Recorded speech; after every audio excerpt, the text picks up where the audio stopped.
Let's begin with a little more on what we know at this point. Why are UK officials suspecting that Russia is behind this illness that struck Skripal? The latest update at the moment is that the police have now put out an appeal for anybody that was in the area on Sunday, that's anybody that was in Salisbury town centre, to come forward and make themselves known. They're particularly interested in people who are there around lunchtime when this is believed to have taken place. And they're particularly interested also in anyone who might have footage or photographs they took or CCTV footage. So far, we've seen them release just 2 or 3 seconds of CCTV footage from a nearby gym, which is believed to show 2 people who may have been the victims or may have been involved in the attack itself.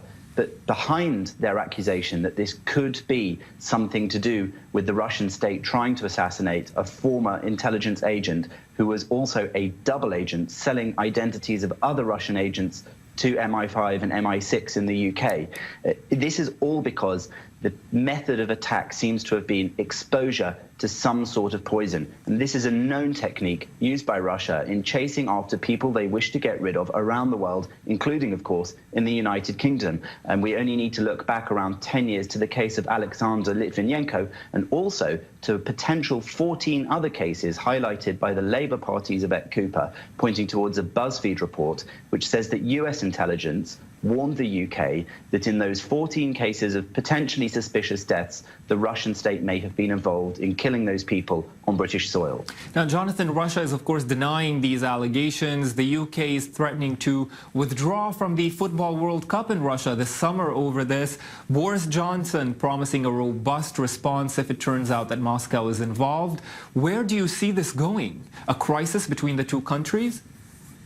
Well, this is no longer just a police investigation. Of course, there is a fierce police investigation going on, and counter-terrorism police have now been called in. They're making it very clear that they don't believe this was a terrorist attack. Simply put, those police are better equipped at picking apart forensically the environment where this is believed to have happened, finding out exactly what that poison might have been, who else could have been contaminated. And indeed, there were believed to be 10 police officers who may also have come into contact with this and were being given hospital treatment of some description.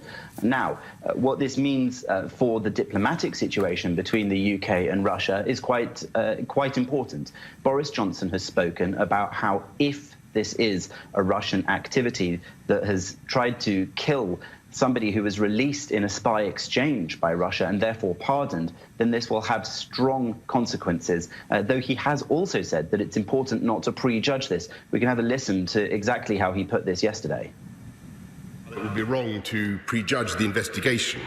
I can reassure the House that should evidence emerge that implies state responsibility, then Her Majesty's government will respond appropriately and robustly.